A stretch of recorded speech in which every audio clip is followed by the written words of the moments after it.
네, 문재인 대통령이 어제 이명박 전 대통령의 기자회견에 분노의 마음을 금할 수 없다면서 이 전 대통령을 정면으로 비판했죠. 현 정권과 전 정권의 정면 충돌로 이어지는 걸까요? 자세한 얘기 추진봉 성공회대 교수, 이종근 데일리아 논설실장과 얘기 나눠보겠습니다. 두 분 어서 오십시오. 네, 안녕하세요. 안녕하세요.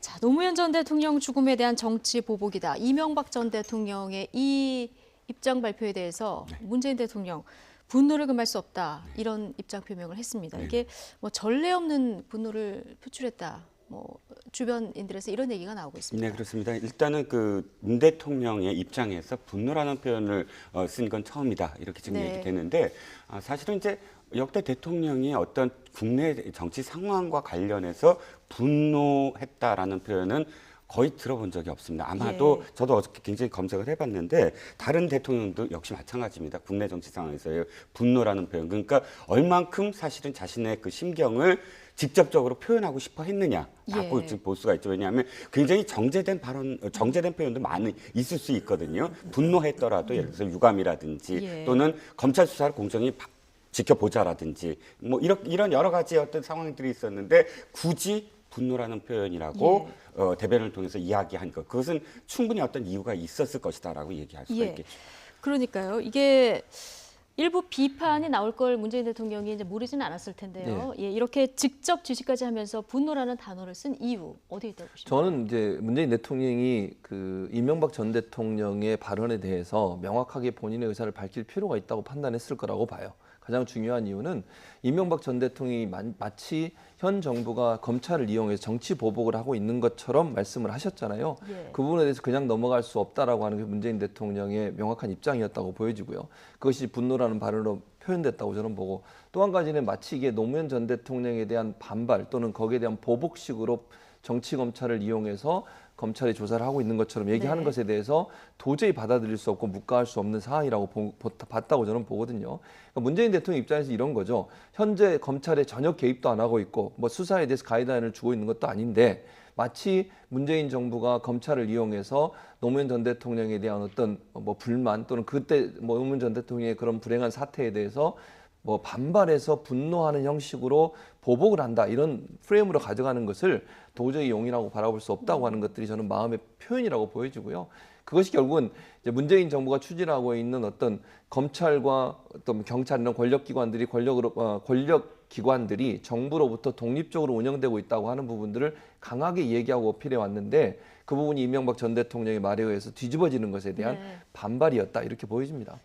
어쨌든 이 발언 이후 지금 정치권 공방이 굉장히 뜨거워졌는데요. 이명박 전 대통령의 측근이죠. 조혜진 전 의원, 어제 문재인 대통령의 이 분노 발언이 이해가 안 간다 이렇게 얘기를 했는데요. 자, 어떻게 얘기했는지 직접 들어보시죠. 분노라고 하는 부분, 저는 물론 분노가 있으시니까 그분이 헛말을 하시는 분이 아니니까 뭔가 마음에 분이 있으시니까 말씀하셨을 텐데 저는 이해는 안 됩니다. 그 노무현 전 대통령 언급해서 그렇다는데 그 회견을 보셨지만은 이명박 전 대통령께서 노무현 전 대통령에 대해서 비판하거나 뭐 비난하거나 모욕을 준 발언은 하나도 없었습니다. 검찰의 그 수사에 문제를 지적하면서 노무현 전 대통령 그 서거에 대한 보복으로 이렇게 한다라고 이야기했을 뿐인데, 그걸 언급하는 노무현 대통령이라는 이름 자체를 입에 올리는 것도 불경하다, 이런 뜻은 아닐 텐데. 문 대통령 그 말씀 있고 나서부터 바로 검찰이 이 사건 수사에 탄력을 붙일 거다, 속도를 더 낼 거다. 네. 자, 그러니까 노무현 전 대통령 이름을 올리는 것 자체가 뭐 불경이냐 이런 얘기를 하면서 이제 수사 가이드라인을 제시한 게 아니냐, 이제 이런 얘기를 하고 싶은 것 같아요. 네, 그렇습니다. 이 두 가지 좀 분리해서 얘기를 해야 될 것 같은데, 첫 번째는 지금 노무현 대통령의 죽음에 대해서 사실 뭐 그것에 대한 어떤 모욕적인 언사가 아니지 않느냐, 노무현 대통령의 죽음에 대한 보복이다라고 표현하는 것이 왜 노무현 대통령에 대한 죽음에 대한 어떤 불경이냐, 이런 표현인데, 사실은 이게 전 이렇습니다. 이 정치 보복과 관련해서는 사실 당시에 민주당이나 혹은 노무현 대통령의 지지자들 사이에서 복수를 해야 된다라는 그런 표현까지도 있었어요. 사실은 그런 것들이 계속 있었고, 또 이 자유한국당 전신인 새누리당이나 이런 그 자유한국당 내에서도 사실은 이게 정치 보복이다, 노무현 대통령의 죽음에 대한 보복이다, 이런 이야기는 계속 있어 왔거든요. 그런데 굳이 계속 있어온 이야기가 이렇게 이명박 대통령 입에서 나왔을 때 왜 그게 더 큰 분노를 없었던 말도 아니고 왜 더 큰 분노를 자아냈을까 하는 문제 지적과 그 다음에 모욕이라는 말도 있지 않습니까? 예. 어떻게 키워드가 분노와 모욕인데 이 모욕은 문재인 대통령이 왜 모욕을 느꼈냐라고 이렇게 말씀을 전하셨냐 하면 이 검찰은 독립돼 있다. 검찰에 대해서 좌지우지 하는 어떤 정부라고 표현하는 건 이 정부에 대한 모욕이다. 이렇게 표현하지 네. 않으셨습니까? 그런데 뒤에 조혜진 의원이나 혹은 비판하는 사람들 입장에서는 그렇게 말씀하심으로써 사실은 검찰에 가이드라인을 준 게 아니냐. 대통령이 이만큼 분노하고 있다. 그다음에 검찰 수사가 계속 강도 높게 이루어지면 검찰이 대통령의 뜻에 따라서 이렇게 강도 높게 하는 게 아니냐. 도리어 그 말 자체가 가이드라인을 제시한 셈이 됐다. 이 두 가지가 지금 비판하는 입장에서의 어떤 초점이라고 할 수가 있겠죠. 예, 그러니까 이 수사 가이드라인을 줬는지 안 줬는지 지금 뭐 한국당 쪽에서도 이렇게 얘기를 하고 있습니다. 저는 어떻게 보십니까? 가이드라인을 보지 않아요. 예. 문재인 대통령이 그렇게 얘기한 거는요. 어찌 보면 이렇게 얘기했다고 봐요. 검찰은 정치적인 어떤 상황도 고려하지 말고 범죄 행위가 나오면 그 나온 행위대로 그대로 해라. 이런 얘기를 하는 거죠. 그러니까 지금 검찰이 예전에도 마찬가지였지만 그 뭐 예전에 정부에서 검찰들은 대체로 정치적 상황을 많이 고려를 하잖아요. 만약에 예. 한국당이 이렇게 막 반발을 하면 혹시나 이것 때문에 또 주춤하거나 수사가 제대로 안 되거나 이럴 수도 있어요. 근데 문재인 대통령은 나는 이 부분에서 검찰에 전혀 압력을 가하거나 아니면 영향력을 행사할 의지가 없다라고 그런 걸 분명히 밝힌 것이고요. 이명박 전 대통령이 저렇게 정치 보복이라 하더라도 그것 때문에 뭐 수사하는 데 있어서 뭐 주춤하거나 아니면 수사하는 것을 좀 늦추거나 이럴 필요가 없다라는 거죠. 네. 나는 이걸 절대로 정치 보복이라고 생각하지 않고 정부는 어떤 형태로든 검찰의 수사에 개입하지 않겠으니 검찰은 독립적으로 본인들이 해야 할 일을 제대로 하라고 저는 얘기했다고 봐요. 그러니까 뭘 강하게 해라, 뭐 약하게 해라 이런 얘기가 아니라 검찰이 독립적으로 수사 단계에서 나오는 모든 범죄 행위에 대해서 들춰내고 범죄 행위가 있다고 하면 그걸 기소하고 처벌을 할 수 있도록 하는 방안을 가라고 얘기한 거지. 네. 이걸 강하게 해라, 약하게 해라 이런 얘기라고 저는 보지 않습니다. 즉 검찰의 독립적인 운영 거기에 대해서 대통령이 확실하게 얘기해 준 거다. 저는 이렇게 봅니다. 예, 수사 가이드라인을 제시한 것은 아니다 이렇게 얘기해 주셨는데 이종구 실장님은 어떻게 보십니까?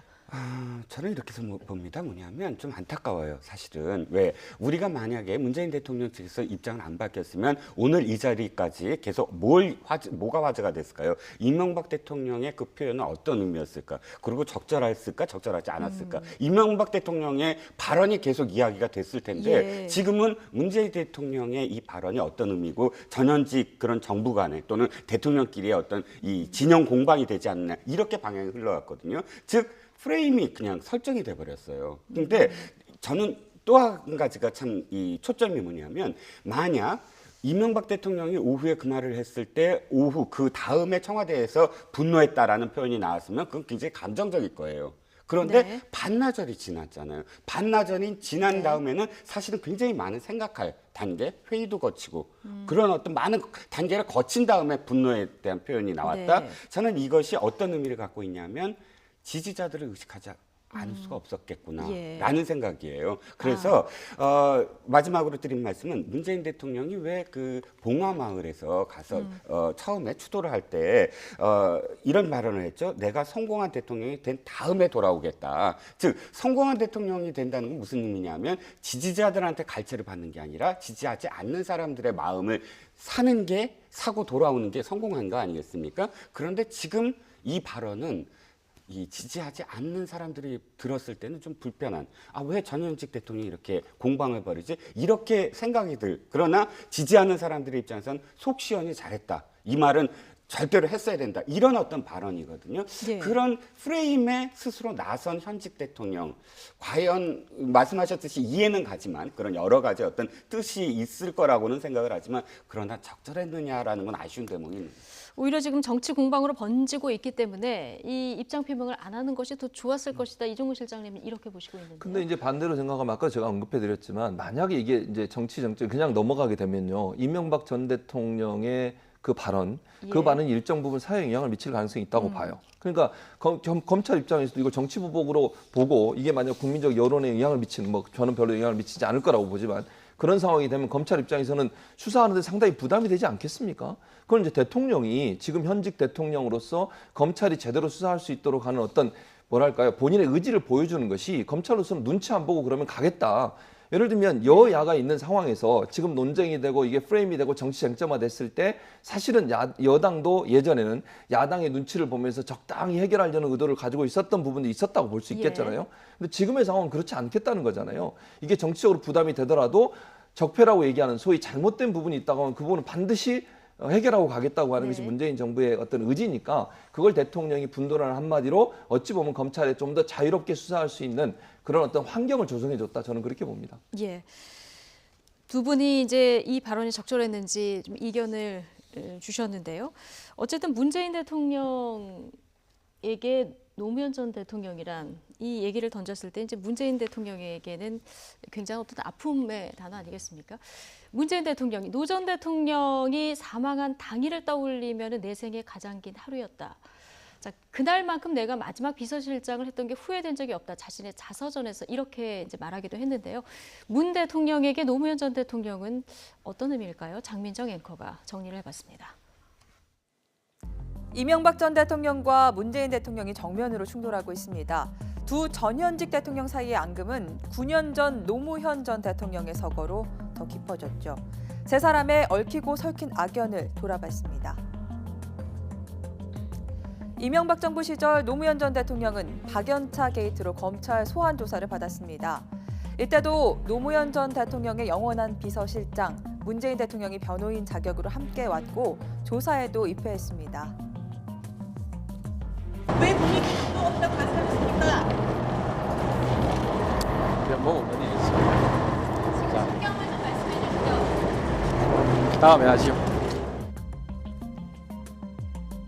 수사 과정에서 노 전 대통령은 스스로 목숨을 끊었고 노 전 대통령에 대한 수사는 그렇게 공소권 없음으로 끝이 났습니다. 예, 대단히 충격적이고 슬픈 소식입니다. 노무현 전 대통령께서 오늘 오전 9시 30분경 이곳 양산 부산대병원에서 운명하셨습니다. 노무현 전 대통령의 서거 소식을 직접 발표했던 문재인 대통령은 장례식 때도 상주 역할을 도맡았습니다. 이어서 이명박 대통령과 부인 김윤옥 여사가 함께 헌화를 하겠습니다.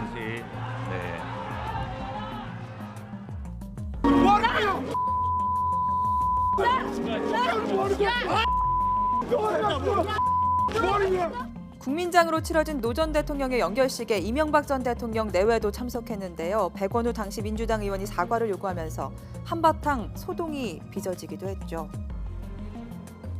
집어먹으러 살인에 이른 정치 살인입니다. 이명박 대통령, 노무현 대통령에게 사죄하십시오. 그리고 지난해 5월 노무현 전 대통령 8주기 추도식에 참석했던 문재인 대통령. 현직 대통령으로서 추도식에 참석하는 건 오늘이 마지막일 것이라고 말해 눈길을 끌었는데요. 재임 기간 동안 노무현 전 대통령의 그림자에서 조금 벗어나 있겠다는 의미로 해석됐습니다.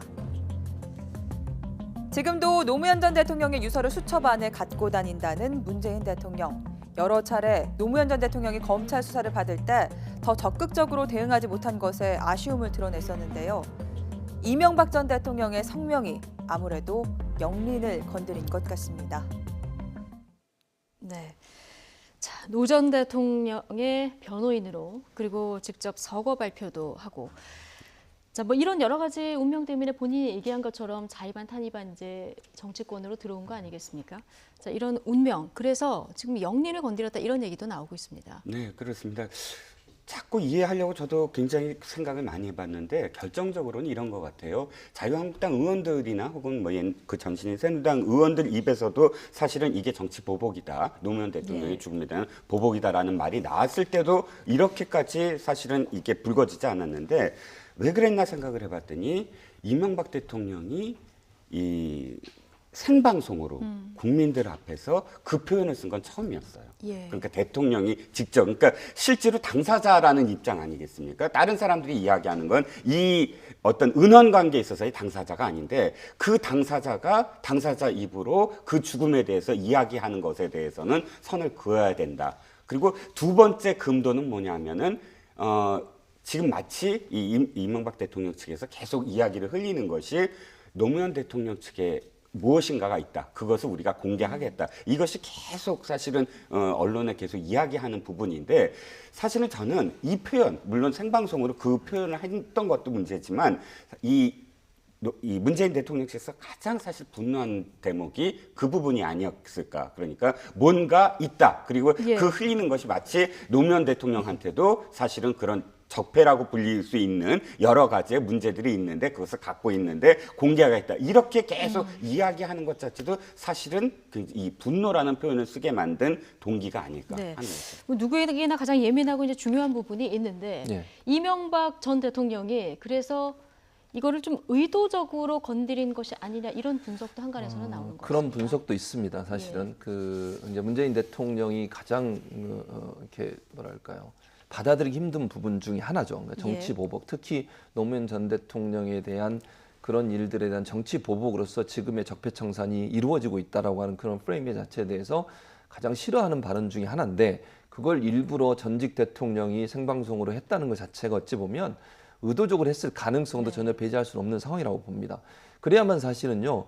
지금 아까 이종문 실장님 얘기하셨듯이 전 정권과 현 정권의 대치라고 하는 프레임으로 갈 수 있는 거잖아요. 네. 그러니까 지금 현재 나온 여러 가지 정황들이나 진술들을 보면 사실 이명박 전 대통령이 범죄 행위가 많이 소명되는 쪽으로 가고 있지 않습니까? 진실은 모르겠습니다만 그런 상황에서 그냥 사법 절차에 따르다가는 본인이 어떤 어려움에 처할 수도 있겠다라고 하는 판단을 했을 가능성이 있고요. 네. 그러면 여러 차례 회의를 통해서 결론적으로 나온 건 정치적 탄압이나 보복이라고 하는 프레임으로 가야만 이 상황에서 본인이 일정 부분 좀 빠져나올 수 있는 길이 있을 수 있다고 봐요. 그러니까 박근혜 전 대통령이 지금 옥중에서 이렇게 투쟁하고 있는 것도 저는 그런 형태라고 보거든요. 예. 그러니까 범죄 사실이 문제가 아니라 이걸 사법적인 잣대로 보면 당연히 범죄 사실이 소명되니까 본인이 처벌을 면할 수 없는 상황이니 정치적 탄압이라고 하는 프레임으로 가야만 여기서 뭔가 본인이 탈출구를 찾을 수 있다고 하는 그런 시도를 한다고 보여지기 때문에 이명박 전 대통령 입장에서도 이런 소위 뭐 영린이라고 얘기할 수도 있을 것이고 문 대통령이 가장 싫어하는 그런 반응을 했다고 하는 것은 네. 이 사안을 사법적 절차가 아닌 정치적 쟁점화해서 본인이 어떤 탈출구라든지 아니면 출구를 찾으려는 의도를 갖고 있다는 메시지를 부분도 던진 것이다. 예, 그렇게 네. 볼 수도 있을 것 같습니다. 네. 자, 이명박 전 대통령의 노무현 전 대통령 이 언급부터 문재인 대통령의 분노 발언까지 이것이 적절했는지 정치권에서 여러 가지 이제 엇갈린 목소리들이 나오고 있습니다. 이 목소리들 들어보시죠. 오랫동안 자신의 분신으로 충직하게 일해왔던 사람의 내부 고발이었습니다. 바깥의 정치 보복이 아니라 내폭이었던 것입니다. 어떻게 전직 대통령께서 특정 진영의 우두머리인 양 말을 하는 것인지 어처구니가 없고 전두환의 골목 성명을 30년 만에 다시 보는 것 같은 느낌이었습니다. 그건 대통령으로서 아주 부적절한 말씀. 노무현 비서실장 같은 그런 말씀을 대통령이 하는 것은 부적절합니다. 지금 대통령입니다. 노무현 비서실장이 아닙니다. 말씀을 좀 자제했으면 합니다. 네, 민주당은 뭐 물론이고요. 지금 국민의당에서도 이명박 전 대통령의 발언이 잘못됐다. 이런 입장이고요. 홍준표 대표는 아직도 비서실장 같은 발언 이건 좀 부적절했다. 네. 이런 입장이거든요. 네, 국민의당은 좀 안철수 대표는 양비론이었죠. 그러니까 그 전직 대통령으로서 부적절했는데 지금 문재인 대통령의 발언도 적절하지 못했다라는 네. 뉘앙스로 양비론을 했는데 이것이 바로 사실은 제가 이제 우려하는 그러니까 이야기입니다. 뭐냐면 지금 이렇게 전현직 그 대통령 또는 전현 그 정부 간의 어떤 공방이 이어짐으로써 사실은 이게 누구 편에 서야 되느냐, 누구 편에 설 거냐 이런 어떤 질문을 이런 상황이 돼버리거든요. 그러니까 여야 간의 공방이 계속 이어질 것이고 이것은 아마도 앞으로의 사법정국 그러니까 지금 MB 이명박 대통령이 포토라인에 설 때까지 만약 서게 된다면 설 때까지 그 후로도 계속 진영으로 이제는 공방이 되는데 진영 공방은 사실은 굉장히 백해무익한 공방이 돼버릴 수밖에 없어요. 이것이 네. 어떤 국민의 삶에 직결되는 문제도 아니고 어떤 정말 정치 민주 발전의 어떤 토대가 되는 것도 아니고 그럼으로써 사실은 우리가 앞으로 해야 될 일들에 대한 또는 민생 문제라든지 이런 일에 대한 사실 이 이니셔티브 뭘부터 할 거냐에 대해서 굉장히 우선순위가 지금 밀릴 수가 있다. 현 정부를 어쨌든 비판하는 어떤 대목에서 계속 진영 간의 어떤 싸움이 됐다니까요. 그래서 여야 공방이 계속 이어지게 만드는 그런 프레임에 사실 왜 하셨을까? 저는 그게 계속 또다시 되풀이 되네요. 어쨌든 뭐 백해무익한 진영 공방으로 이어지는 것, 이것은 이제 부적절해 보인다 이런 얘기를 해주셨는데 이게 지금 어쨌든 간에 현 정권과 전 정권의 어떤 그 뭐랄까요 충돌, 이 정치보복 프레임이 이미 시작이 되지 않았습니까? 이게 지방선거까지 계속 영향을 미칠까요? 저는 그렇게까지 가리라고 보지 않아요. 예. 왜 그러냐면 제가 이 얘기를 왜 드리는 거냐면 검찰의 수사가 이제 발표가 되지 않겠습니까? 지방선거 전에 제가 볼 때는 특활비 같은 경우에는 수사 결과가 나올 거라고 봐요. 네. 그리고 MB와 관련돼서 뭐 BBK나 아니면 다스 문제도 지금 수사가 진행되고 있는 상황이기 때문에 중간중간 수사 결과가 밝히게 되면요. 정치 공방이라고 주장하는 소위 그렇게 하는 주장이 별로 힘을 얻지 못할 거라고 봅니다. 만약 이게 수사가 지지부진하고 지방선거 전에 해결이 안 되고 예를 들면 수사 결과 발표가 안 되고 이렇게 되면 이게 정치 공방으로 갈 가능성이 있죠. 근데 명백하게 어떤 증거가 나와서 그것 때문에 MB에 대해서 뭐 조사가 이루어지고 이런 상황이 된다고 하면 정치 공방이라고 하는 부분들이 물론 MB나 아니면 그 이명박 전 정권을 지지하는 사람들은 그걸 정치 공방으로 계속 얘기할 겁니다. 그러나 일반 국민들 입장에서는 명확하게 어떤 범죄가 드러난다고 하면 그 범죄가 드러난 상황에서도 계속 정치 보복이라고 얘기하기 힘들 거거든요. 그렇게 되면 제가 볼 때는 지방선거까지는 크게 영향을 미칠 가능성이 낮다고 봅니다. 그런데 이제 한 말씀만 더 드리면 바로 그 대목에서 물론 이제 이명박 대통령의 그 어떤 범죄 사실이 소명이 된다면 그럴 수 있어요. 근데 그 다음에는 어떤 상황이 되냐면 그럼 그 전 정부도 사실 그 특활비 문제에서 공개를 하자 이렇게 비화되거든요. 그러니까 지금 선이 어디까지 딱 갔냐면 이명박 대통령 정부 시절에 국정원 특활비까지 갔어요. 물론 그것이 어떤 증거가 있기 때문이라고는 하는데 이 진영에서 이쪽 진영에서는 뭘 자꾸 문제가 삼냐면 그럼 모두 다 공개를 해야 된다. 왜 특정 정권 그러니까 박근혜 정권이나 혹은 이명박 정권까지만 국정원 특활비 문제를 공개하느냐. 이 논쟁이 비화될 거라는 거죠. 예, 지금 그 문재인 대통령의 분노 발언 이후에 이명박 전 대통령 측에서는 항구령이 내려졌다고 합니다. 측근들 중 일부는 이제 전화도 안 받고 그런 상황이라고 하는데 검찰이 이명박 전 대통령을 향해서 서서히 지금 수사망을 좁히고 있는 상황에서 MB 측도 지금 폭로전을 시사를 하는 발언들을 여러 차례 하지 않았습니까? 자, 여기에 또 전해철 전 민주당 의원은 근거를 대지 않으면 국민에 대한 모독이다 이렇게 받아치기도 했는데요. 함께 들어보시죠. 이명박 정부가 5년 동안에 국가의 모든 정권을 담당을 했는데 노무현 정부나 김대중 정부 때 미공개 알려지지 않는 많은 이야기들을 정보들을 다 갖고 있지 않겠습니까? 그게 당연하죠. 공개하느냐 안 하느냐 그것도 별개의 문제고 그러나 많은 것을 알고 있다는 것은 분명하죠. 근거를 대라는 겁니다. 근거를 대면서 이야기를 하면 되는 거죠. 지금 저희들이 정말 그냥 일반인들도 아니고 적절한 또 필요한 일들을 하셨던 분들인데 그런 확성 발언은 맞지 않고요. 근거를 대면서 정당하게 당당하게 이야기를 하는 게 맞는 거지 그냥 뭘 있는 것 같다라는 것은 오히려 국민에 대한 모욕 아닌가요? 네, 지금 공방이 벌어지는 이런 녹취들을 양쪽을 다 들어봤는데 일단 지금 이명박 전 대통령 측근 쪽에서는 뭔가 좀 터뜨릴 것이 있는 것처럼 계속 얘기를 하고 있거든요. 그렇습니다. 있다면 뭐가 있을까요? 있다면 사실은 회의록이죠. 저는 회의록. 영상 회의록이요? 그렇죠. 영상 회의록이든 아니면 그 문서로 된 것도 사실 지금 이 박근혜 정부의 그 문서들이 캐비닛에서 발견된다고 하지 않습니까? 그런데 아무리 없애려고 한다고 해도 거기서의 교훈은 아무리 없애려고 한다고 해도 어디선가는 사실 나타났을 테고 사실 인수위가 이제 가서 이 청와대에서 한 2, 3개월 동안은 사실은 그런 작업들 그러니까 전 정부에 어떤 것들이 남아 있는지 또 국가기록원에 이첩됐을 때 어떤 상황들이 어땠는지 그건 정보거든요. 그 정보를 갖고 있다는 건 해코지 하려는 것이 아니라 어떤 정보의 계승이라는 차원에도 굉장히 중요한 문제이기 때문에 MB 정부도 역시 마찬가지로 청와대에서 시작을 할 때 전임 정부의 어떤 문서 내지는 전임 정부의 여러 가지의 어떤 정보들, 행적들이 담겨져 있는 정보들을 충분히 어느 일정 정도는 파악을 했을 가능성은 충분히 있습니다. 그런데 그것이 모두 다 뭐 범법행위냐 이거는 아니겠죠, 당연히. 그렇지만 지금 돌아보면은 사실상 박근혜 정부의 어떤 지금 이 재판을 보면 돌아보면 그 회의록의 아주 일부분들이 특정 어떤 해석이 가능한 그런 그 비화되는 문제를 지금 계속 확산되고 있지 않습니까? 그러니까 회의록에 어떤 문건들이 있다면 이거는 이렇게 해석할 수 있다. 이 정부는 이런 걸 하려고 했다라고 사실 의미를 확대 해석할 수 있는 그런 회의록이 만약에 존재한다면 그러니까 그것이 진실 여부를 떠나서 굉장히 논쟁이 커질 수 있는 확산될 수 있는 여지는 충분히 있는 것이죠.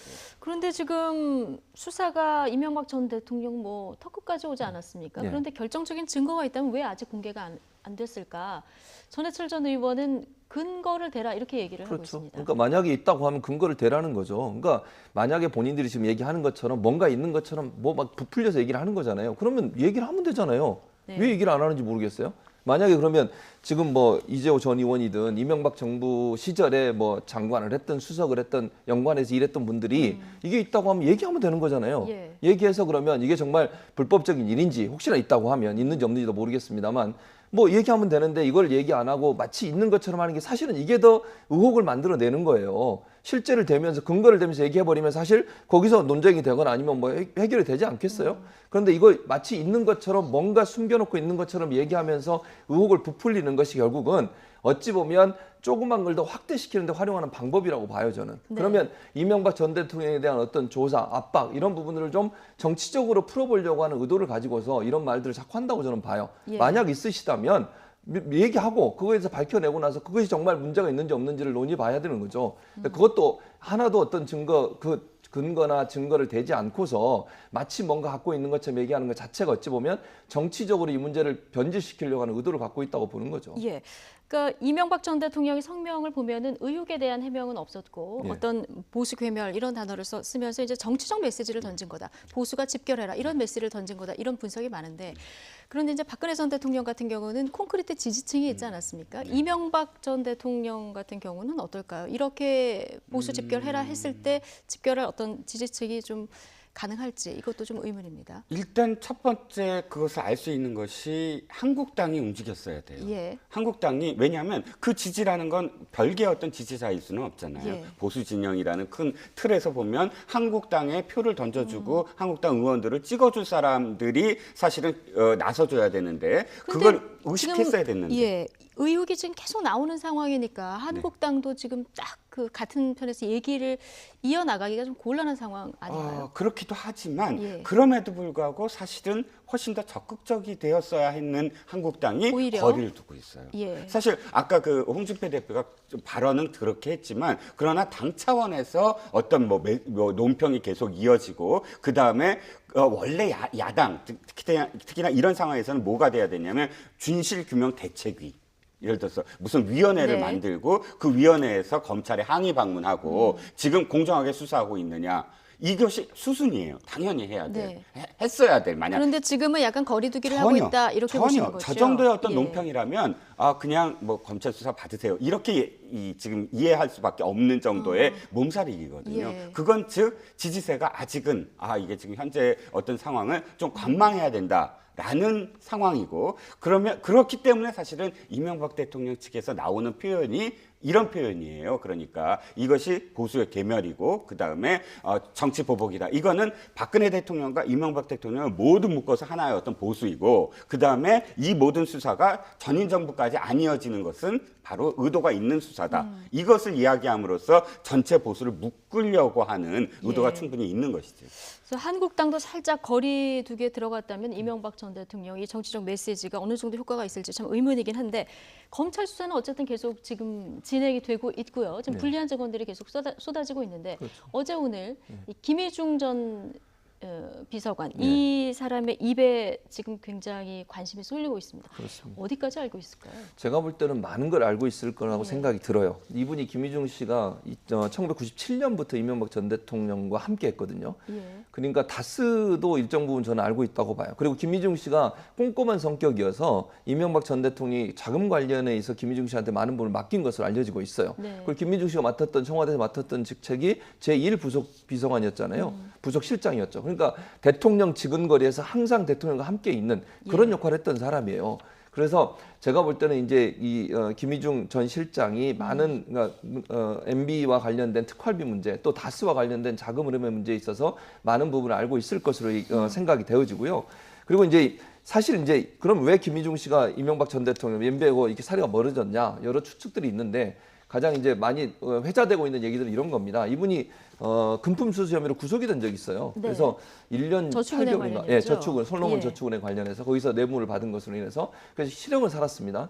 근데 안타깝게도 실형을 사는 동안 이제 아내가 이제 자살을 하게 돼요. 예. 근데 이제 첫 번째 뭐 정두원 전 의원이 말에 의하면 그 자살해서 이제 상을 치렀는데 상을 치르는 가운데 MB나 청와대 관계 누구도 오지 않았고 조화도 보내지 않아서 서운함을 느꼈고 또 생활고로 많이 어려움을 겪고 있었는데 그 생활고의 어려움 때문에 MB를 좀 만나고 싶다고 면담 요청을 했는데 MB가 면담을 해주지 않았다. 거기에 대한 서운함이 결국 이런 현상으로 나타나는 게 아닌가 하는 그런 추측이 나오고 있는데 예. 앞으로도 제가 볼 때는 김희중 전 실장이 여러 가지 진술을 하는 것들이 결국은 이명박 전 대통령의 특활비 문제나 다스 문제를 푸는 중요한 열쇠로 작용할 가능성이 있다고 보여지고요. 그래서 사실 검찰이나 이명박 전 대통령이 이 김희중 전 실장이 어떤 말을 할까 그 입에 지금 주목하고 있는 상황이라고 볼 수 있겠습니다. 예. 저 정두원 전 의원이 김희중 전 실장을 이제 성골집사다 이런 이제 표현을 쓰기도 했는데 김 전 실장이 조사를 받고 나와서 정두원 전 의원에게 문자를 보냈는데 이제 이 못난 아빠가 안 되도록 앞으로 살겠다 이런 문자를 보냈다고 합니다. 그러니까 이런 표현이겠죠. 사실은 1년 3개월 동안 형을 네. 살았지 않습니까? 그동안은 그런 어떤 진짜 범법자로서 하나의 어떤 그런 전과가 기록이 되고 아빠가 어디 갔냐 그러면 교도소에 있다라고 표현을 못했을 거 아니에요. 그때는 굉장히 어렸던 아이들이 되게 어렸었고요. 그런데 지금 아이들이 어느 정도 컸는데 내가 다시 만약에 그런 일로 구속이 된다면 그럼 아빠로서 어떤 뭐랄까요 이게 뭘 잘못했다라고 아이들한테 설명할 수가 없지 않느냐. 그러면 누구의 죄를 내가 덮어쓰거나 하지 않고 나는 나의 이 여죄 여부만 정확하게 얘기를 하겠다라는 의지로 이제 뭐 읽혀질 수가 있겠죠. 진실을 얘기하겠다. 진실만 얘기하겠다. 네. 그럼 앞으로 뭔가 진실과 관련해서 알고 있는 것이 있다면은 추가 폭로가 이어질 가능성도 저는 충분히 가능하다고 봅니다. 있겠군요. 네, 예. 그리고 이제 김희중 씨가 이제 아내가 이제 그렇게 세상을 떠나신 이후에 예. 아들 둘만 키우고 계세요. 근데 그 아들들에 대한 마음이 어떻겠습니까? 저는 그렇게 생각해요. 그러니까 애틋한 마음도 있을 뿐만 아니라 자기가 만약에 구치소에 들어가게 되면 아이들은 또 어떻게 하겠습니까? 그런 마음들이 많이 작용했을 거라고 보여지고요. 김희중 이제 실장이 아까도 제가 언급해드렸지만 15년, 16년 이상을 이명박 전 대통령이 지근거리에서 보좌를 했기 때문에 많은 부분을 알고 있을 걸로 봐요. 그래서 그런 부분들이 다 이제 만약에 진술이 되면 이명박 전 대통령의 특활비 문제 또는 뭐 본인은 계속 아니라고 주장하고 계시지만 또는 이제 다스나 BBK 문제까지도 어찌 보면 김희중 전 실장이 일정 부분 알고 있을 가능성이 있기 때문에 그와 관련된 진술이 나올 가능성도 있고 그것이 결국 스모킹건이 돼서 이명박 전 대통령이 검찰의 포토라인에 설 수 있는 그런 과정까지도 갈 수 있는 그런 상황이라고 봅니다. 그러니까 이거 국정원 특활비 달러로 바꿔서 내가 이명박 전 대통령에 전달했다. 이것도 지금 김희중 전 실장한테서 나온 얘기인데 그 이후에 이제 김희중 전 실장이 이걸로 이제 명품백을 구입한 의혹이 있다라는 진술을 했다는 걸 여권에서 들었다고 이제 공개를 하지 않았습니까? 이 부분은 아직 명확하지 않은 거죠. 네, 그렇습니다. 근데 이 부분도 사실은 좀 적절해 보이지는 않아요. 예. 자, 좀 안을 들여다보면 이겁니다. 박광근 의원이 이렇게 이 공개를 했는데, 자, 김희중 실장이 검찰에 가서 그 명품백, 그러니까 달러로 교환했더니 김윤옥 여사가 그것을 모모 브랜드의 뭐 그 명품을 뭐 샀다라는 것까지 이야기를 하면서 다시 어떻게 얘기하냐면 그렇게 진술한 거를 측근으로부터 들었다 이렇게 되거든요. 그러니까 그 진술한 거 검찰에 진술한 것을 알게 되면 그것은 사실은 굉장히 문제가 돼요. 왜냐하면 여권의 의원한테 검찰이 지금 정보를 공표한 거 아니에요. 그러면 이건 범법이 되잖아요. 그러니까 그렇게 얘기를 안 해요. 진술한 것을 시라고 측근한테 들었다. 그러니까 굉장히 불명확한 소스를 이야기하면서 어떻게 김희중 실장의 측근을 알 수가 있는지 전혀 다른 정파의 그 길을 걸었던 그런 의원인데 당장 이 의혹을 제기한 박홍근 수석 부대변인 그리고 송영길 의원 MB 측에서는 명예훼손으로 고소할 거다 이런 얘기가 나오는데요. 그렇죠. 좀 저는 적절하진 않다고 봐요. 왜냐하면 한 말씀만 더 드리면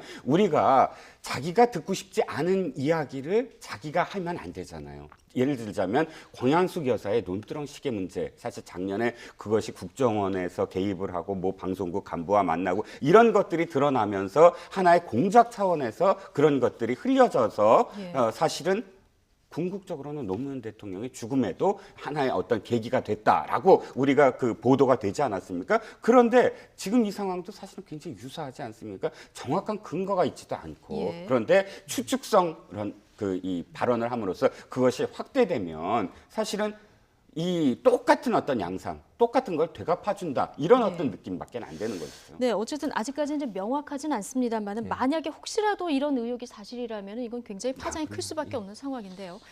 이 이명박 정부의 특활비, 이 김윤옥 여사의 명품 쇼핑 의혹으로 이렇게 계속 이제 번지고 있는 상황에서 정두원 전 의원 특활비 사용처가 뭐 이게 문제가 아니다, 더 그 이상일 수 있다 이런 주장을 했는데요. 들어보시죠. MB답지 않게 되게 긴장하셨더라고요. 그런 모습 처음 보는 것 같아요. 그러니까 좀 떨고 계시더라고요. 그거를 명품 쇼핑할 때 썼다더라. 제가 볼 땐 그건 좀 뭐 근거가 없는 것 같고 너무 나간 것 같고 그보다 더 할 수는 있죠. 그보다는 더 큰 하자가 있을 가능성이 있어요.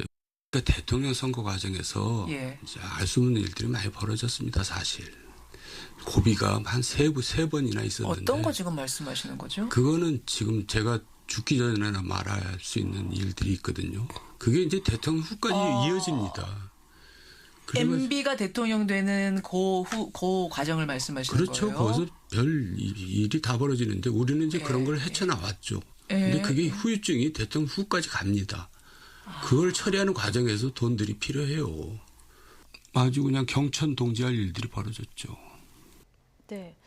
참 궁금해지게 얘기를 하시는데 일단은 명품백 의혹은 뭐 이거는 뭐 너무 나간 것 같다 이 얘기를 하면서 대선 과정에서 알 수 없는 일들이 많이 벌어졌다. 그리고 내가 죽기 전에는 지금 뭐 얘기할 수 있는 일들이 아니다. 이게 대통령 후까지 이어졌다. 이런 얘기를 하거든요. 이 궁금증만 남겨놓고. 그러니까요. 뭐 정두원 전 의원 하면 잘 아시는 것처럼 이명박 전 대통령의 대선 과정에 깊숙이 개입했던 사람이고 많은 부분을 알고 있는 분 아니겠습니까? 그리고 물론 뭐 이상득 의원과의 갈등 때문에 결국 이제 멀어지게 됐지만 이명박 전 대통령이 대통령으로 되는 데 있어서 아주 지대한 공을 세우신 분이죠. 그러면 대통령 선거 과정에 많은 부분을 알고 있는 것은 분명한 것 같아요. 본인이 지금 뭐 말할 수 없지만 아주 충격적인 일들이 많이 있다라고 지금 얘기를 하고 있잖아요. 뭐 세 가지 정도 얘기했는데 지금 우리가 그냥 일반적으로 생각할 때는 BBK나 다스 문제는 하나가 되는 것 같아요. 그거는 왜냐하면 그거는 뭐 그 전부터 워낙 문제가 됐었고 지금도 사실 해결이 안 되고 지금 수사가 진행되고 있는 과정이니까 나머지 두 개는 뭔지는 잘 모르겠어요. 이분이 뭘 얘기하시는지는 잘 모르겠지만 분명한 것은 정두원 의원이 그걸 알고 있을 가능성은 저는 있다고 봐요. 왜냐하면 아까도 말씀드렸지만 정두원 전 의원 같은 경우에는 이명박 전 대통령 대선 과정에 아주 핵심적인 역할을 했었고 또 본인이 여기서 지금 발언하는 것처럼 그걸 헤쳐나가기 위해서 많은 돈이 필요했고 그것이 특활비에서 일정 부분 들어와서 특활비나 다른 자금으로 들어와서 돈이 활용됐을 가능성에 대해서 얘기하고 있는 거 아니겠습니까?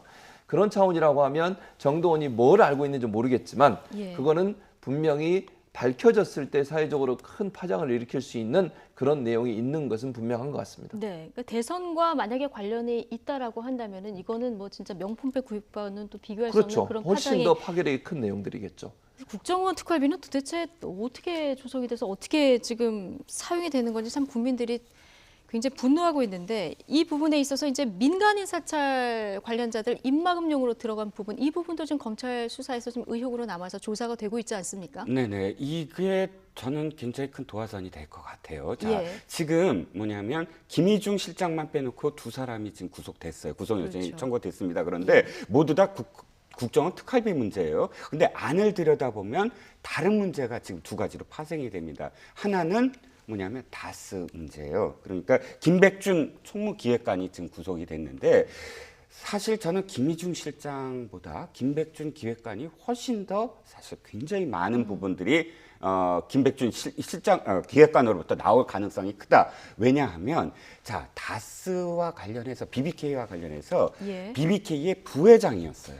그리고 김경준과 그다음에 그 이명박 대통령이 함께 만든 LKE 증권회사의 부회장이었어요. 그리고 다스가 투자하는데 결정적으로 그것을 검증한 사람이 김백준 기획관이었어요. 그러니까 이 모든 것들에서 김백준 기획관이 다 들어가요. 그러니까 현대건설 때부터 이어져 온 그렇죠. 현대건설 때 자금부장이었는데 다스 BBK와 관련해서는 이명박 대통령이 사실 금융이나 혹은 이쪽 증권이나 이쪽 부분은 잘 모르거든요. 그러면 아예 앞장서서 모든 것들을 다 관리하고 검증했던 사람이에요. 네. 그러면 지금 우리가 다스는 누구 겁니까? 뭐 이런 말들이 굉장히 회자되는데 사실 구속된 다음에 물론 별건 수사라고 욕을 비판을 받을 수도 있긴 하겠지만 그것이 드러나지 않을 가능성은 없다고 봐요. 네. 만약에 다스가 문제가 있다면. 그래서 그쪽 파생되는 거 하나하고 또 한 가지는 말씀하셨듯이 장진수 당시 주무관 국무총리실 산하 민간인 사찰 폭로했던 그렇죠. 인물이죠. 폭로했던 사람이 5천만 원으로 회유했다라는 그 5천만 원이 바로 이 돈에서 나갔을 것이다라는 것이 이제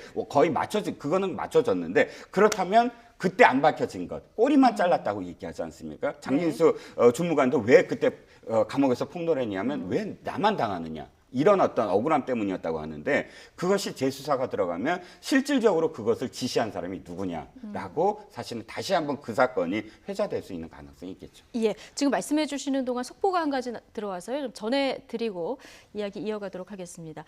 북한 측에서 이제 제안이 온 것 같은데요. 북한은 예술단 이제 방문을 위한 사전 점검단 파견과 관련해서 현송월 삼전관현악단 단장으로 하는 7명의 대표단을 20일이니까 내일입니다. 내일 보낸다 이렇게 지금 통지를 했다. 통일부가 밝혔습니다. 자, 북측은 내일 이 현송월 단장을 비롯한 대표단을 경의선 육로를 이용해서 파견하겠다. 체류 일정은 1박 2일로 한다 이렇게 통지를 했고요. 그리고 경의선 육로를 이용하겠다 이렇게 통지를 했다고 합니다. 북측 제의를 검토한 후에 정부에서 회신할 예정이다. 이 소식까지 지금 전해진 상황입니다.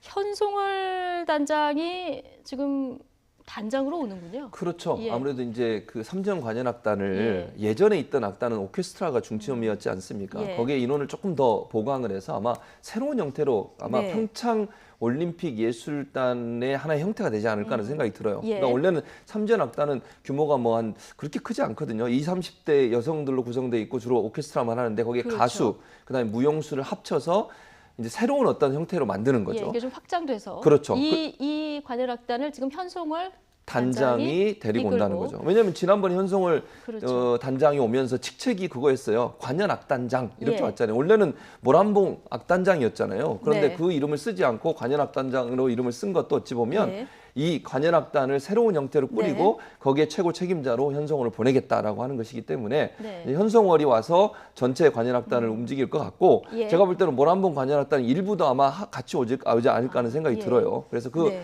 관현악단이 전체가 와서 노래, 춤, 그다음에 네. 관현악 공연까지도 아마 하지 않을까 이런 생각이 듭니다. 예. 자, 이 소식은 여기까지만 좀 전해드리고요. 저희가 정리를 해서 나중에 다시 좀 전해드리도록 하겠습니다. 다시 그 이명박 전 대통령 수사 얘기로 좀 돌아가 보겠습니다. 지금 여러 가지 불리한 진술들이 쏟아지고 있는데 국정원 뭐 특활비 물론이고요. 다스 관련해서도 지금 굉장히 불리한 진술들이 나오고 있는 상황 아니겠습니까? 그렇죠. 그런데 뭐 이 다스의 전현직 임원들이 이제 땅을 소유하고 있는데 이 땅도 지금 차명 의혹이 일고 있어요. 그렇죠. 이게 원래 이제 부동산 그 판매하고 매매했던 부동산 중개인들이 뭐라고 얘기했냐면 실제 대통령, 그 당시에 이명박 전 대통령이 와서 땅도 보고 결정하는데 함께 참여했다고 얘기를 하고 있는데 실제 지금 소유주를 보면요, 예. 김성우 전 다스 사장. 그리고 권모 씨라고 전무를 했던 분이에요. 다스에서. 이 두 사람이 주축이 돼서 여러 명이 함께 소유하고 있는 것으로 돼 있고 이 땅이 제주도에만 600억 원 가량의 그 정도의 시세가 되는 땅을 갖고 있고요. 천안에도 일정 부분 돈을 갖고 있는 것으로 땅을 갖고 있는 것으로 알려지고 있습니다. 근데 의혹이 드는 것은 왜 김성우 전 사장이나 아니면 권모 전무가 주축이 돼서 이 땅을 갖고 있을까? 또 서로가 서로에게 그 땅을 담보로 해서 또 돈을 빌린 부분도 있어요. 그럼 이 땅이 과연 실체가 뭘까라는 것이고요. 당시 BBK 관련해서 회사가 만들어지고 운영되는 과정에 이 땅이 구입되는 것으로 알려지고 있기 때문에 이 땅도 혹시나 이명박 전 대통령이 실제 소유주인데 차명으로 이름만 김성우 전 사장이나 권 전 전무의 이름만 빌려서 땅을 산 게 아닌가 하는 그런 의혹이 불어지고 있는데 이것도 이제 제가 볼 때는 김성우 전 사장이 그렇게 지금 진술을 하고 있습니다. 예전에 2007년, 8년 조사받을 때는 본인이 실제 뭐 다스의 사장이고 이랬다고 얘기를 했지만 지금 가서 그게 거짓 증인 진술이었고 이명박 전 대통령이 다스 설립에 깊숙이 개입해 있었고 실제 소유주라고 하는 듯한 내가 지시를 받았다. 받아서 하고 있다라고 하는 진술을 하고 있기 때문에 이 땅에 관해서도 제가 볼 때는 김성우 전 사장이나 권모 전무가 진술을 바꾸게 되면요. 이것도 누가 그러니까 실제 주인이 누군지가 밝혀질 가능성이 있다고 보여집니다. 네, 지금 국정원 특활비 다스 말고도 군 국정원 댓글 문제도 있어서 이명박 전 대통령이 포토라인에 서는 날이 이제 머지않았다 이런 분석들이 좀 많이 나오는 것 같습니다. 자, 이 얘기 여기까지 하고요. 자, 갤럽 오늘 여론조사가 나왔는데요. 문재인 대통령 국정 지지율, 자, 이번 주에는 어떻게 될지 저희가 그래픽으로 한번 볼까요? 네. 지금 보면 70%대 고공행진을 하다가 67%로 6%포인트가 한 주 만에 떨어졌거든요. 네, 그렇습니다. 이유가 뭘까요? 3대 여론조사 기관이 있죠. 일주일마다 한 번씩 하는. 그런데 대개 거의 비슷해요, 톤이. 이 갤럽 말고도 리얼미터는 3%포인트 떨어졌고요. 뭐 이렇게 해서 60%대로 다 떨어졌습니다. 저는 결정적으로는 이것이 이제 경제 문제다라고 여겨져요. 경제 문제라는 것이 일단은 지금 우리가 하나의 어떤 정부에 있어서 두 가지의 욕구를 충족시켜줘야 된다. 하나는 정당성 문제. 이게 뭐 적폐청산이라든가 촛불 집회라든가 이런 어떤 문제가 이제 해소가 되면 그 다음에는 경제적인 욕구거든요. 경제적인 문제인데 자 지금 최근에 어떤 상황들이 벌어지고 있냐면 결정적으로 문재인 대통령의 콘크리트 지지율을 떠받치고 있는 20대와 30대가 이탈하고 있다. 네. 결정적인 계기는 가상화폐 부분부터. 그렇군요. 가상화폐에서 청와대에 청원한 글들을 보면 나는 정말 문고로설이었다. 이 표현은 스스로 그러니까 대통령의 지지자라는 어떤 표현입니다. 뭐 폄하하려고 하는 건 아니고요. 그런 표현을 쓰면서 그런데 이거는 내가 정말 투자해서 내 돈으로 한 것인데 왜 도와주지는 못할 망정 이것을 방해하느냐 이런 톤의 그 글들이 계속 20대로부터 나오기 시작했거든요. 그것이 사실 하나의 어떤 축이었고 두 번째 축은 부동산 문제. 부동산을 굉장히 억제를 한다고 했는데 지금 강남의 부동산은 올라가고 있는데 지방에서는 하락하고 있다. 거기에 대한 어떤 그런 그 상실감 이것들은 40대, 50대의 어떤 그 이탈감이거든요. 그러면 20대, 30대와 40대, 50대가 동시에 경제적인 어떤 허탈감, 상실감을 느끼고 있다. 그것이 반영된 것이 아니냐. 이렇게 저는 생각이 듭니다. 네, 경제적인 문제가 원인이 컸을 것이다. 특히 그중에서 가상화폐가 문재인 대통령의 지금 콘크리트 지지층도 무너뜨리는 것 같다. 이런 얘기를 해주셨는데 문 대통령의 지지율 하락 원인 중에 사실 하나의 가상화폐 논란이 좀 있습니다. 오늘 하태경 바른정당 최고위원, 정부가 가상통화 작전주에 개입했다 이런 의혹을 제기했는데요. 들어보시죠. 이 시간대별로 시세 변동을 같이 분석해 본 결과 이 엠바고를 걸고 해제하기까지 40분 이 기간 동안 시세 차익 상당히 큰 폭으로 변화했다는 것을 확인할 수 있었습니다. 굉장히 지능적인 작전 세력의 지능적인 컨트롤 타워 역할을 한 것입니다. 40분간 엠바고 시간을 벌어줘서 정보가 빠른 사람들은 벌고 정보가 느린 촛불 개미들은 잃고 그러면 뭐 가장 순박한 일반 개미들이 잃는 건 당연한 거죠. 네, 사실 이 금감원 직원이 이 규제 발표 전에 팔아서 시세 차익을 얻어서 이 이야기에 사실 지금 국민들이 굉장히 분노를 한 상황인데 지금 하태경 의원 얘기를 들어보면 정보가 빠른 사람들은 벌고 촛불 개미들은 잃고 순박한 일반 개미들은 말할 거 없이 잃었다 이런 얘기를 하고 있지 않습니까? 이 부분이 아마 좀 오락가락했던 정부의 정책 이런 부분들이 좀 영향이 있었다. 이렇게 볼 수 있을까요? 그 부분도 있지만 이제 엠바고라고 하는 걸 얘기했지 않습니까? 시청자분들이 엠바고를 아시는 분도 있고 모르시는 분도 있을 거니까 기자들에게 보도를 어느 시간까지 좀 기다려달라. 몇 시부터 보도를 해달라고 하면서 미리 보도 자료를 제공하는 걸 얘기하는 건데요. 그 엠바고는 사실 그러니까 미리 정보를 받는 거지 않습니까? 그러면 일부의 뭐 기자들이나 아니면 언론사나 또는 공공기관이나 일부의 사람들이 먼저 그걸 받고 발표는 40분 늦게 되니까 일반인들은 정보가 늦어져서 시세 차익, 그러니까 팔 수 있는 그러니까 그 주식은 아니죠. 가상화폐를 팔 수 있는 시기를 놓치게 된다 이런 논리인데 뭐 그게 그럴 가능성도 있다고 봐요. 뭐 모르겠어요. 어느 정도 그러면 예를 들어서 그와 관련된 업무에 있는 사람들이 엠바고에 관련된 기사를 받았는지 모르겠지만 보도자를 받았는지 모르겠지만 그럴 가능성도 있죠. 그래서 이런 위험성이 있다고 하면 지금 하트 의원이 얘기하는 것처럼 이런 얘기가 있다고 하면 엠바고를 걸지 말고 그러면 아예 현장에서 발표하는 게 좋을 수도 있겠죠. 그거는 뭐 정부가 검토해 볼 수 있는 부분이라고 보이지고요. 금감원 직원 문제는 분명히 문제가 있습니다. 그거는 정말 엄격하게 처벌해야 한다고 저는 생각을 하고요. 정부가 저는 그렇게 생각해요. 문재인 대통령이 집권하고 나서 정부의 많은 부분에 있어서 개혁이 이루어지고 있지만 아직도 밑에까지 모든 게 전달되지 않는 부분도 있을 수 있다고 보거든요. 그런 부분은 정부가 앞장서서 바로잡아야 된다고 생각을 합니다.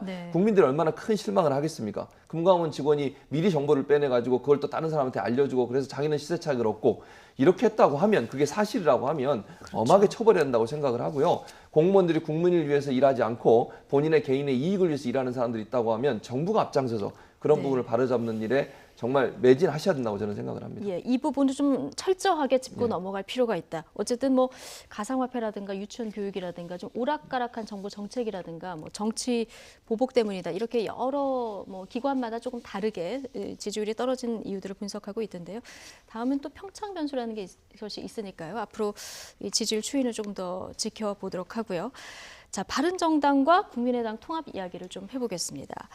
자, 부패한 보수, 위험한 진보 다 이거 탈피하고 우리가 이제 대안을 마련하는 중도 정당을 만들겠다. 어제 통합을 발표를 했는데 지금 당내 상황들이 잘 정리가 안 된 상황에서 지금 덜컥 통합 발표부터 했다. 이 얘기가 지금 나오고 있거든요. 어떻게 보십니까? 이 상황은? 그렇습니다. 사실은 굉장히 급했다는 거를 사실 노출한 게 아니냐, 노정된 게 아니냐 싶은 게 전당대회도 치르지 않지 않았습니까? 사실은 전당대회를 치러야 그것이 추인이 되는데 그 전당대회도 치르지 않고 이미 합당하겠다라고 선언을 해버리는 그런 그 비판을 받더라도 할 수밖에 없었다. 왜냐하면 일단 국민의당은 변수가 없어요. 국민의당은 이미 통합화와 이 비례대표 문제만 이제 남아있는 것 같은데 바른정당에서 의외로 박인숙 의원이 탈당을 했단 말이죠. 그렇죠. 그런데 저는 더 있을 수도 있다. 왜냐하면 지난번에 굉장히 이제 탈당 문제가 있을 때 긴급히 의원총회를 했는데 3분이 안 나왔어요. 10명 중에 7명만 나왔어요. 그때는 무조건 다 소집을 해서 우리가 이제 탈당을 막자고 으쌰으쌰하는 어떤 분위기의 의원총회였거든요. 그중에 한 분이 박인숙 의원이었어요. 그러니까 나머지 2분, 제가 뭐 성함을 지금 말씀드릴 수는 없지만 그 2분도 사실은 탈당할 가능성이 있는 분들이거든요. 그렇기 때문에 더 무너질 가능성에 사실은 유승민 대표가 대표가 더 이상 안 되겠다. 빨리 합당선언을 해봐야 할 수밖에 없다라는 그런 수순을 지금 보인 게 아니냐. 그러니까요. 지금 국민의당도 분열 상태고 바른정당에서는 자꾸 빠져나가고 이러니까 통합을 해봤자 시너지 효과가 있을까 이런 의문이 나오는데 여기에 이제 추가 탈당까지 있으면은 굉장히 더 어려워지는 상황이 되는 거죠. 자, 여기에 대해서 유승민 바른정당 대표 그리고 진수희 의원은 어떻게 얘기했을까요? 함께 들어보시죠. 캐스팅 보트 역할을 할 수 있는 의석수면 충분하다고 보고 의석수보다 저는 더 중요한 것은 국민의 지지라고 생각합니다. 이 신당이 성공해서 국민들께서 저 정당은 믿음이 간다. 그렇게 지지를 하시게 되면 저는 민주당 이렇게 민주당으로 이탈을 하거나 또 자유한국당으로 이탈했던 그런 분들도 유턴할 수 있다고 생각합니다. 저는 지방선거가 만약 끝나고 나면 저는 자유한국당은 결국은 붕괴되고 소멸될 정당이라고 보기 때문에 추가 탈당자는 단언컨대 없다고 말씀드릴 수 있고요. 이사 비용이 좀 많이 들긴 했지만 이사하고 나서 집값이 더 올라서 이사 비용을 상쇄하고 더 남는다면 그거는 꽤 성공적인 투자가 아니겠는가 싶고요. 네. 지금 진수희 의원 같은 경우는 집값이 오르면 이사 비용 상쇄할 수 있다 이러면서 추가 탈당 절대 없다 단언을 했고요. 유승민 대표 같은 경우는 여기다 더 붙여서 앞으로 돌아올 지방선거 이후에 이제 돌아올 의원들도 있을 것이다. 그리고 국민의 지지가 중요하지 의원 수가 중요한 것은 아니다. 한국당은 소멸할 것이다. 여기까지 얘기를 했거든요. 근데 뭐 그거는 본인들 바람인 거죠. 제가 볼 때는 바른정당의 바람이다. 뭐 이럴 수는 있겠죠. 만약에 이제 가정을 해서 이 합당을 한 뒤에 지방선거를 치렀는데 지방선거에서 정말 우리가 상상할 수 없을 정도의 좋은 성과를 냈다. 그렇다고 하면 일정 부분 자유한국당에서 뭐 한두 명이 움직일 가능성이 있다고 보지만 그렇지 않는 이상 제가 볼 때는 자유한국당에서 다시 나와서 바른정당으로 갈 가능성이 좀 낮다고 보고요. 또 지금 현재 바른정당이 그러면 뭐 지금은 더 이상 탈당할 사람이 없다고 하는데 흔들리는 분들이 뭐 이정무 실장님 아까 얘기하셨듯이 한두 명 있는 것으로 알려지고 있고 또 그럴 가능성도 저는 있다고 봐요. 아직 통합이 완전히 완성되기 전이잖아요. 그러니까 통합을 저렇게 급박하게 발표한 것도 어찌 보면 불안한 상황을 대변하는 거라고 저는 봐요. 안철수 대표도 그렇고 유승민 대표도 그렇고 유승민 대표가 미적되고 제대로 정확하게 의사를 표현하지 않기 때문에 바른정당에서 또 나가는 게 아닌가 하는 그런 논란도 있었고요. 또 이게 만약에 불안한 상황에서 계속 여기 있다가 정말 본인들이 잘못된 길로 가지 않을까 하는 그렇게 판단하는 의원들도 있을 수 있기 때문에 추가 탈당에 대한 불안감이 어찌 보면 급박하게 통합선언을 더 앞당겨서 할 수 있는 요건이 됐다고 보고 그것이 어제 통합선언이라고 저는 보는 거거든요. 네. 그렇다고 하면 지금도 두 사람이 만나서 통합선언을 했지만 완벽하게 그러면 남아있는 사람이 하나로 뭉쳐서 통합으로 갈 수 있다고 하는 것을 장담할 수 없는 상황이다. 이렇게 생각이 됩니다. 그러니까 이게 지금 유승민 대표의 바람대로 되려고 하면은 말씀하신 대로 지방선거에서 좋은 성적을 내야 되는 상황인데 지방선거에서 좋은 성적을 낼 가능성은 얼마나 된다고 보십니까? 일단 목표치를 어떻게 하느냐에 따라 좀 다를 것 같아요. 예를 들어서 뭐 이 정당이 뭐 17개 광역단체를 전부 다 후보를 낸다? 이건 불가능하니까 어차피. 그렇다면 진짜 유의미한 몇몇 곳, 예를 들어서 서울, 그다음에 부산, 뭐 대구 이런 그러니까 지역적으로 굉장히 상징이 있으면서도 이 지역에 어떤 광역단체장을 냈다? 이거는 충분히 사실은 굉장히 선전하거나 이긴 거야 라고 국민들이 체감할 수 있는 3곳에서 4곳 정도의 지방자치단체를 꼽아서 완전히 거기에 올인하는 방법.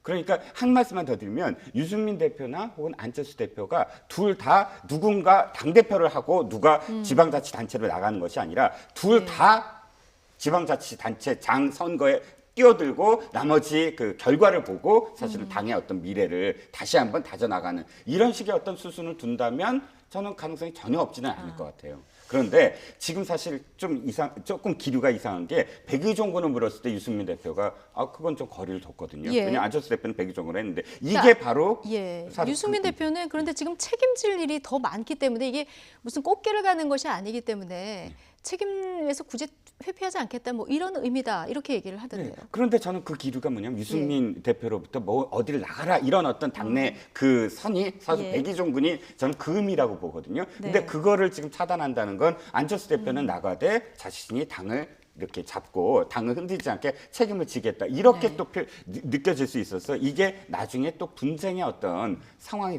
불씨가 되지 않을까 싶은 것도.